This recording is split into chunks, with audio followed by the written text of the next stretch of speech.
ये चंद्रशेखर है। इनके चंद्रशेखर बनने वाली कथा क्या है? दक्ष की 27 कन्याओं का विवाह चंद्रमा के साथ हुआ, जिन्हें रोहिणी आदि 27 नक्षत्र कहा जाता है। चंद्रमा का प्रेम रोहिणी से बहुत अधिक था।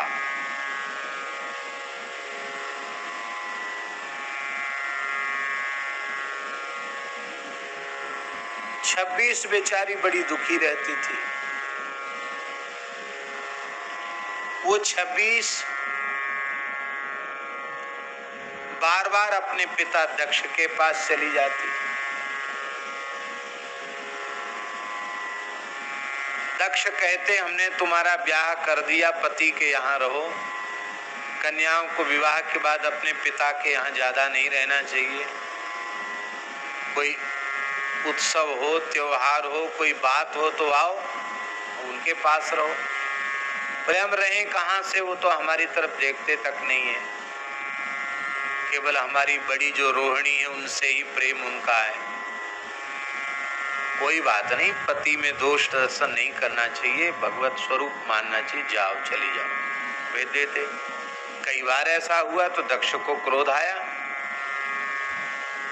दक्ष ने चंद्रमा को बुलाया, बोले भाई देखो, जो पुरुष अपनी पत्नियों के साथ समान व्यवहार नहीं करता है उसे ब्रह्म हत्या जैसा। समान व्यवहार करो, ये सब तुम्हारी पत्नियां हैं, सबको एक साथ एक जैसा व्यवहार करो।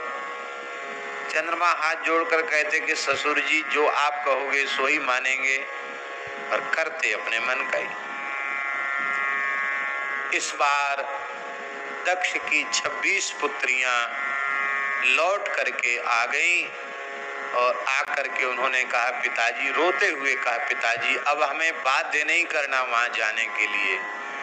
अब आप कृपा करो, या तो अपने चरणों में रहने की अनुमति दो, और नहीं तो हम जंगलों में जा करके तप करके अपने देह को सुखा डालेंगी। हम लौट कर अब ससुराल नहीं जाएंगी। क्यों? बोले उनके व्यवहार में कोई अंतर नहीं आया।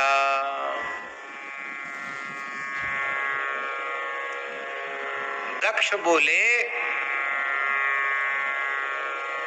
मैं चंद्रमा को शाप देता हूं, उसे क्षय रोग हो जाए।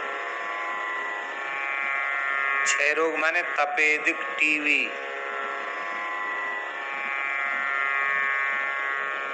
राजयक्ष्मा है।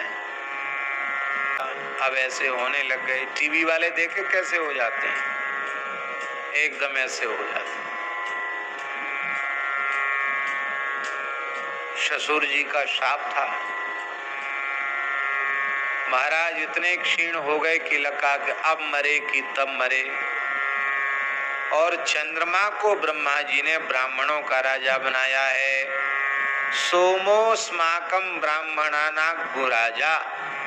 चंद्रमा हम ब्राह्मणों के राजा हैं।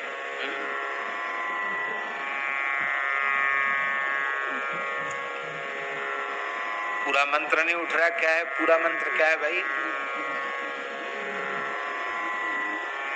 सोमोस्माकम ब्राह्मणाना गुराजा है।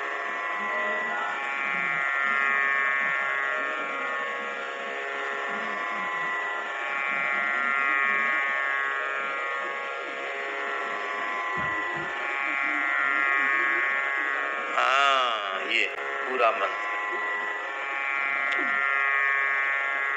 चंद्रमा को द्विजराज कहा गया है। ब्राह्मणों का राजा चंद्रमा को कहा गया है। वनस्पतियों का स्वामी चंद्रमा है, नक्षत्रों का स्वामी चंद्रमा है, ब्राह्मणों का राजा है चंद्रमा, और चंद्रमा वनस्पतियों का भी सम्राट है। औषधियों का सम्राट चंद्रमा है। और चंद्रमा ही पलाश वृक्ष के रूप में उत्पन्न हुआ है। इसलिए चंद्रमा पलाश वृक्ष, चंद्रमा का पलाश जानते हैं ना, ढाक छेवला जिसको कहते हैं, ये ढाक पलाश छेवला ये जो है चंद्रमा का स्वरूप है। और यही कारण है कि पशु पलाश के पत्ते को नहीं खाते हैं। भेड़ बकरी भैंस आदि भी पलाश के पत्ते को नहीं खाती है। क्यों?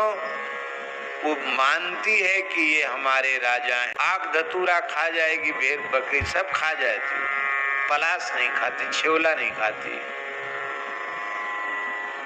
बिना देव पूजा और बिना पितृकर्म के पलाश तोड़ने वाले को ब्रह्म हत्या का पाप लगता है। पलाश की समिधा बहुत श्रेष्ठ मानी जाती है। समिधा दान जो होता है ना, ब्रह्मचारी समिधा दान करते हैं, वो समिधा दान वस्तुतः पलाश की लकड़ी से ही होना चाहिए।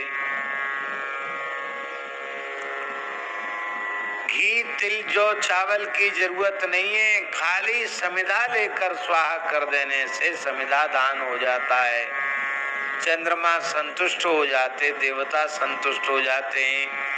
इसलिए बटुक ब्रह्मचारी पलाश दंड धारण करते हैं, उनका ब्रह्म तेज सुरक्षित हो, चंद्रमा का प्रतीक है। ये पलाश दंड इसमें सामान्य मत समझना, इसको बहुत बड़ी शक्ति होती पलाश दंड में।